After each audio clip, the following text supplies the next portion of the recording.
Здравейте, приятели на астрологията! Аз съм Руми и за мен е удоволствие да сме отново заедно. Ако има една област в нашия живот, която интересува най-много хора, то това е любовта и конкретно любовната съвместимост. В астрологията има специален раздел, който изучава тази област и който се нарича синастрия. В днешното видео ние ще разгледаме синастрията, която сравнява любовният обмен между двама потенциални или бъдещи любовни партньори. Познанията в тази област ще ни позволят да направим по-добър избор в любовта и да успеем в любовният ни живот. Преди да се потопим в чудния и комплексен свят на любовните взаимоотношения, желая да благодаря на всички вас, които не забравяте да оцените моята работа, слагайки по един лайк. Желая също да приветствам всички нови абонати. Пожелавам ви приятни минути в света на астрологията. Свят, който ни прави по-добри и по-щастливи. Нашият начин да виждаме любовта е много личен. Той се оформя постепенно по време на нашето детство, чрез нашето образование, наблюденията, които имаме свързани с семейния живот на нашите родители и близки, чрез филмите, които сме гледали, книгите, които сме прочели и така нататък. Тези любовни възприятия се вписват в нашето подсъзнание като един вид любовен сценарий, който ни направлява в любовният избор, влияйки върху нашият партньорски живот. Днес започваме в поредица от видеа да декодираме любовта в нашата натална карта и в тази на партньора ни. За тази цел ви предлагам да си представим, че нашата натална карта е една сцена, върху която се разиграват множество постановки, където ние сме главните герои. Знаем, че всяка постановка има своя сценарий. В днешното видео ще започнем стъпка по стъпка да откриваме нашият любовен сценарий. Съвместимостта на нашият любовен сценарий с този на нашият партньор обяснява защо някои партньорства, на които любовните сценарии са близки, функционират по-добре от други, на които са по-различни. За да разберем нашето партньорство е важно да можем да разберем по-добре кои сме ние и какъв е нашият любовен сценарий, както и този на нашият партньор. За тази цел е необходимо да проучим нашата натална карта, която ще ни даде безценна информация върху нас самите, както е и нужно да проучим картата на партньора. Изучаването на двете натални карти, нашата и на партньора ни, позволява да разберем дали любовният ни сценарий е сходен с този на партньора, доколко сме съвместими с него, било то на емоционално, интелектуално и сексуално ниво, както и дали имаме сходни приоритети, визия за бъдещето и така нататък. Последната стъпка е да съпоставим двете карти, нашата и на партньора ни, за да направим оценка на афинитетите и точките на несъответствие и да разберем дали нашият любовен сценарий и този на нашият партньор са близки или напротив, са коренно противоположни. Обмяната на енергиите между двамата партньори е силно осезаема в една синастрична карта. За всички, които нямат астрологична програма, а желаят да построят синастрията си с партньора, можете да ползвате astro.com, която астрологична програма е безплатна в интернет и е много добра в същото време като графичен дизайн и като времева точност. Ако имате вече построена вашата натална карта, ви предлагам да се качим на сцената, за да започнем изучаването на нашият любовен сценарий. В момента на нашето раждане, местоположението на планетите описват нашият темперамент, както и начина ни да реагираме в различни области на живота. С една дума, местоположението на планетите описва характеристиките на нашата личност и дава конкретни насоки за проявата на всички области в нашия живот, включително любовния.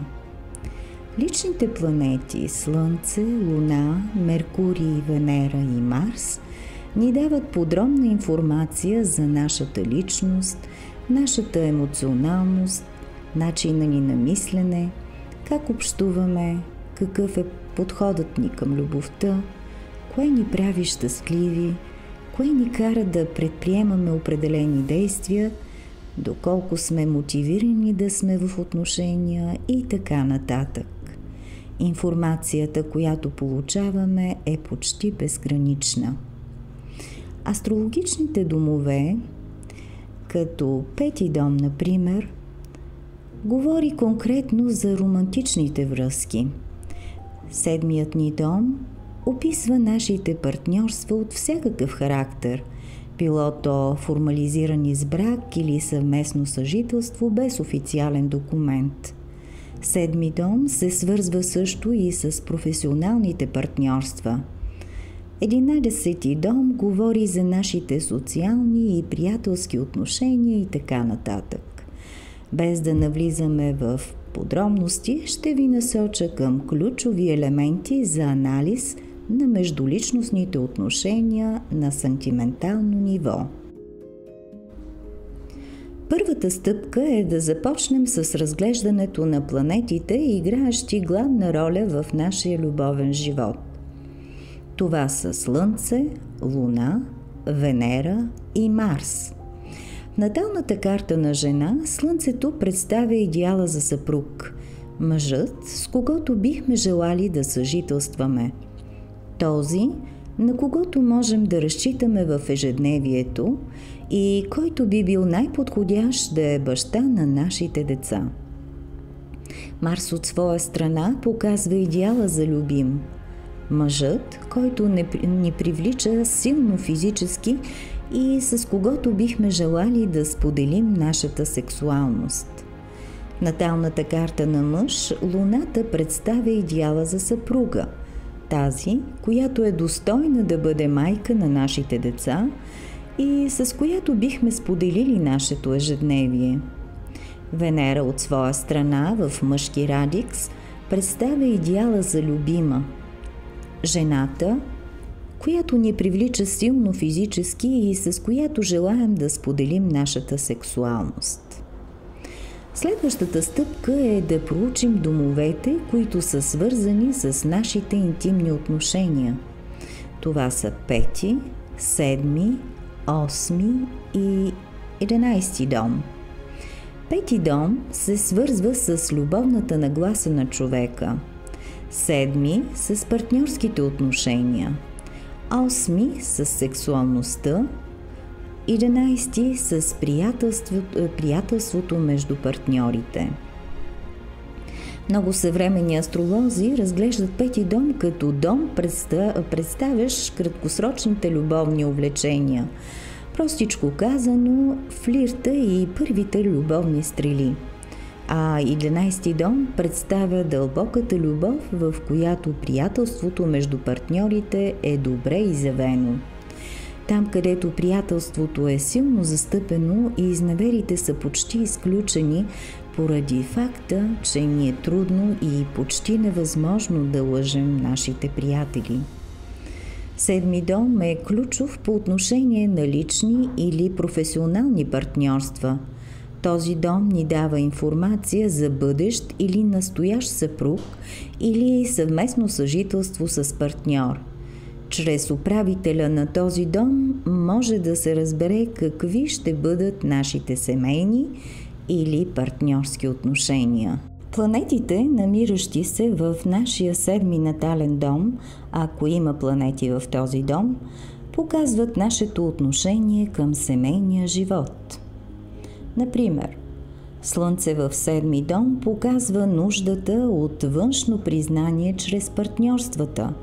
Слънце в този дом акцентира върху важността да сме в партньорство, което да ни носи престиж и популярност. Партньорството може да бъде огледалото, в което да виждаме и разбираме самите себе си.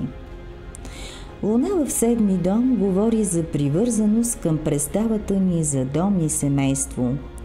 Луна в този дом показва, че емоциите са тясно свързани с взаимоотношенията и партньорствата.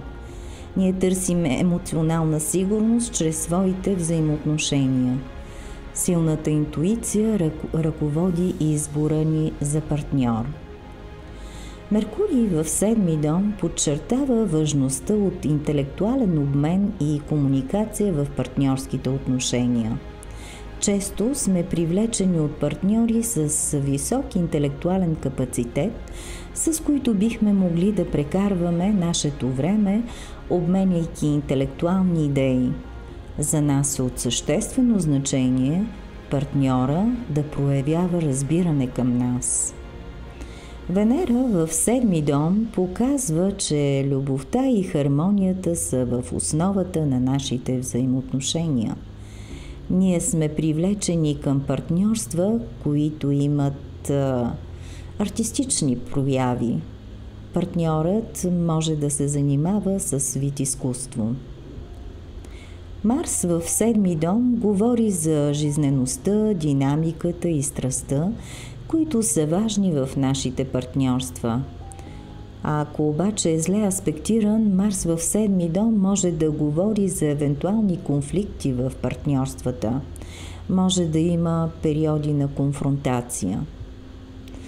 Юпитер в 7-ми дом показва, че правната рамка е важна, независимо дали чрез договор или брак.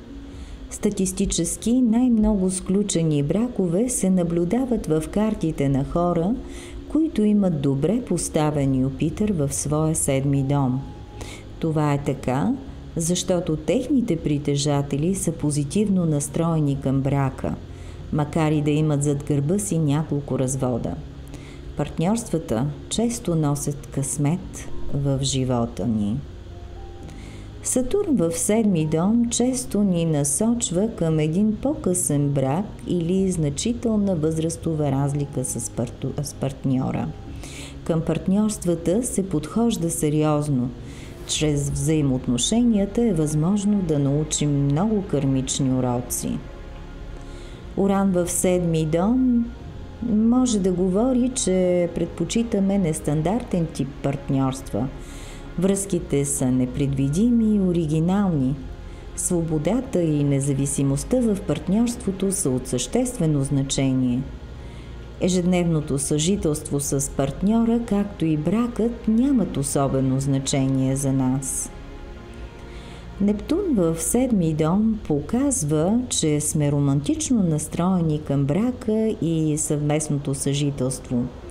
Може да идеализираме силно нашите брачни отношения и да влизаме в такива, без да сме рационални. Плутон в 7-ми дом говори, че отношението към партньорствата е силно. Връзките са интензивни, дълбоки и трансформиращи. Трудно ни е да си представим живота без съвместно съжителство с партньора. Партньора е част от нашия живот и нашата необходимост е той да бъде близо до нас. Местоположението по знак на нашия управител на 7-ми дом ни дава информация по какъв начин може да се осъществи връзката с партньора и каква ще бъде мотивацията, която ще ни тласне да сме с него. Ако управителят на нашия 7-ми дом е в знака Овен, това говори, че сме склонни да се обвързваме бързо и да сме доста импулсивни. Ако управителят на нашия 7-ми дом е в знака Телец, търсим стабилност и сигурност в отношенията. Ако управителят на нашия седми дом е в знака Близнаци, много вероятно е да започваме любовни отношения от чисто любопитство, насочено към определени хора, които не са в състояние да се обвържат сериозно с нас, защото ние самите нямаме това желание. Ако управителят на седми дом е в знака Рак, ценностите на дома и семейството са от съществено значение. Мотивацията ни да изградим здрави семейни отношения. Ако управителят на седми дом е в знака Лъв, понятието социален успех заема важно място в избора ни на партньор. Стремим се към успешно партньорство. Мотивирани сме да сме с партньор, който спомага също за нашия професионален растеж. Ако управителят на нашия седми дом е в знака Дева, мотивирани сме да сме с партньори, които имат здравословни хигиенни навици. Харесваме добре структурирани партньорски отношения, в които всеки е отговорен за просперитета на връзката. Ако управителят на нашия седми дом е в знака Везни, това показва, че се стремим към хармонични отношения, които са изтекани от нежност и любов. Ако управителят на нашия седми дом е в знака Скорпион, то страстта и пламъка са важни в партньорските отношения. Може да сме със силно чувство на притежание или да изпитваме нужда да държим контрол над партньорството. Възможно е също да сме мотивирани да бъдем с партньори, които излъчват сила и мощ.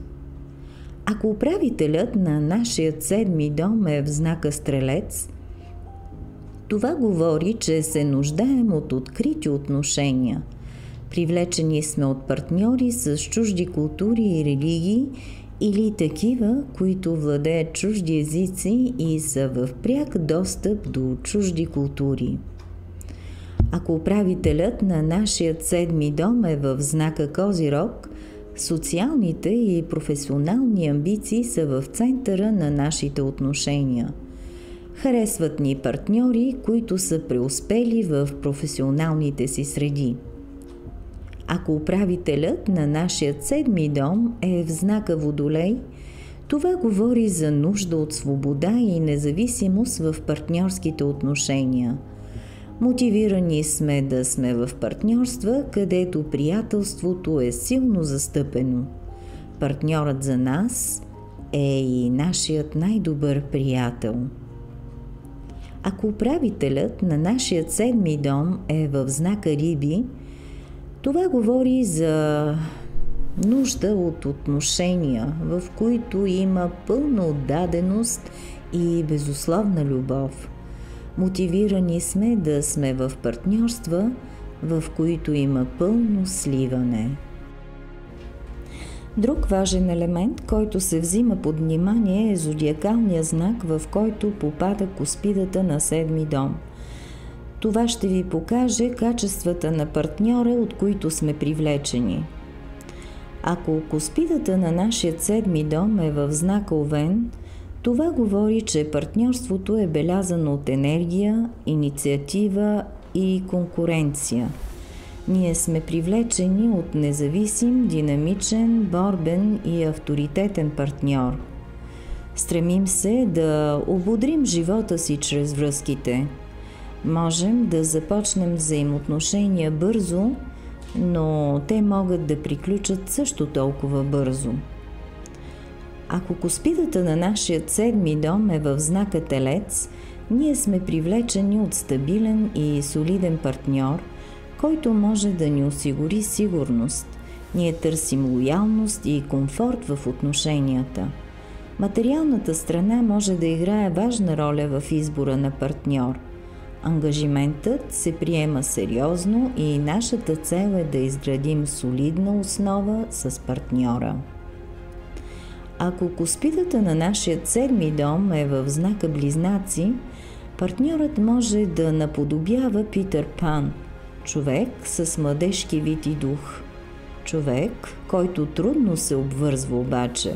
С него е забавно, но не е продължително. Ние търсим интелектуално стимулиращи партньорства. Комуникацията е в основата на нашите взаимоотношения. Предпочитаме отношения, в които няма дълбоки емоции. Скуката е враг на нашите взаимоотношения, които е необходимо да са разнообразни, за да поддържат нашия интерес за по-дълго време. Ако куспидата на 7-ми дом е в знака Рак, това показва, че се привързваме лесно към човек, който обича дома и семейството и държи на солидни отношения. Партньорът трябва да е чувствителен, емпатичен, състрадателен и семейно ориентиран. Семейството и домът играят централна роля в динамиката на партньорството. Ако куспидата на 7-ми дом е в знака Лъв, то за нас е важно да се възхищаваме на партньора, дори може да го поставяме на пиедестал, за да се чувстваме комфортно в партньорството. Търсим страстни, лоялни и до някъде драматични партньорства. Може да сме привлечени от партньор, който е харизматичен, креативен и доминиращ. Романтиката, играта, която може да има тенденция към театралност, както и щедростта са в основата на нашето партньорство. Ако куспидата на нашия 7-ми дом е в знака Дева, това говори за нуждата от практичен и методичен партньор, който да води здравословен начин на живот. Не бихме приели партньорът да има вредни навици и зависимости, като например дрога, тютюнопушене, алкохолизъм, хазарт и други. Здравето може да стане централна тема в нашето партньорство. Ако куспидата на нашия 7-ми дом е в знака Везни, това показва, че се нуждаем от партньор, който в последствие да стане наш съпруг и да ни угажда, да ни съблазнява, да умее да общува на високо ниво, да е тактичен и дипломатичен. За нас е важно връзката да е хармонична и балансирана, в която красотата и изкуството са основен фактор. Привлечени сме от чаровни, мили и общителни партньори, които да са много по-решителни от нас. Ако куспидата на 7-ми дом е в знака Скорпион, това показва, че сме привлечени от партньор, който има силна психика, излъчва сила и до някъде страхопочитание и страх в директния смисъл на думата. Може би в ранните ни години сме се влюбвали в така наречените лоши момчета или момичета без всякакви скруполи. По-напреднала възраст, сексуалността в нашите отношения ще останат много важна част в партньорствата. Може да изпитваме ревност към партньора и да имаме тенденция да станем зависими от него. Ако куспидата на нашия 7-ми дом е в знака Стрелец, това показва, че се стремим към партньорски отношения, в които има откритост и които ни дават възможност да се самоусъвършенстваме като личност.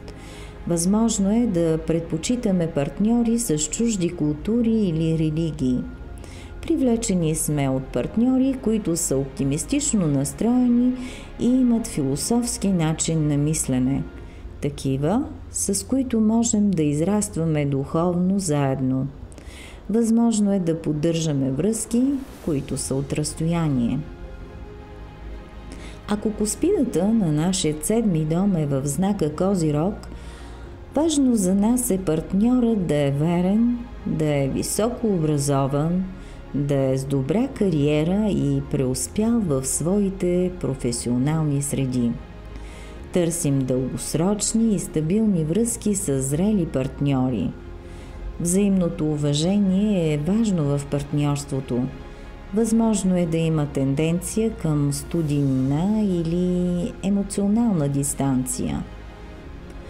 Ако Куспидата на нашия седми дом е в знака Водолей, това говори, че харесваме независими партньори, които са образовани, толерантни, оригинални, почти гениални.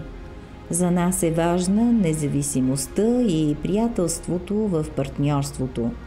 Възможни са предизвикателства в емоционалната сфера. Партньорствата се основават на общи интереси. Ако Куспидата на нашия седми дом е в знака Риби, харесваме чувствителни, артистични и понякога неуловими партньори, които са отдадени в отношенията и които умеят да съчувстват. Партньорството е изпълнено с мечти, състрадание и съпричастност. Възможно е да сме привлечени от хора, които са силно духовни или имат кариера, свързана с духовенството, като например свещеници, монаси и монахини. Хора, на които можем всячески да се възхищаваме, но да не можем да бъдем в интимни отношения с тях. За пълен анализ на партньорските любовни взаимоотношения е необходимо също да се анализира оста 5.11, която ни разкрива за любовните и приятелски отношения. След като основните елементи, свързани с взаимоотношенията и партньорствата в астралната карта се проучат, следващата стъпка е да се премине към сравнението на двете натални карти, т.е. към самата синастрия. Но, както виждате, за да се стигне до тази част е нужно да се анализират двете натални карти по-отделно, които ще ни дадат ценни сведения за нас и нашият партньор и конкретно за нашият и неговият любовен сценарий. Скъпи приятели на астрологията, благодаря ви, че останахте с мен до края на видеото. Надявам се, че всички вие сте прекарали приятни минути в моя видеоканал Astrologers Inspiration и с мен Румянка Бренан. В следващото видео ще продължим с изучаването на нашия любовен сценарий. Не забравяйте да се абонирате, ако желаете да получавате видеята на време. А до тогава ви пожелавам много позитивни емоции и до следващата ни среща.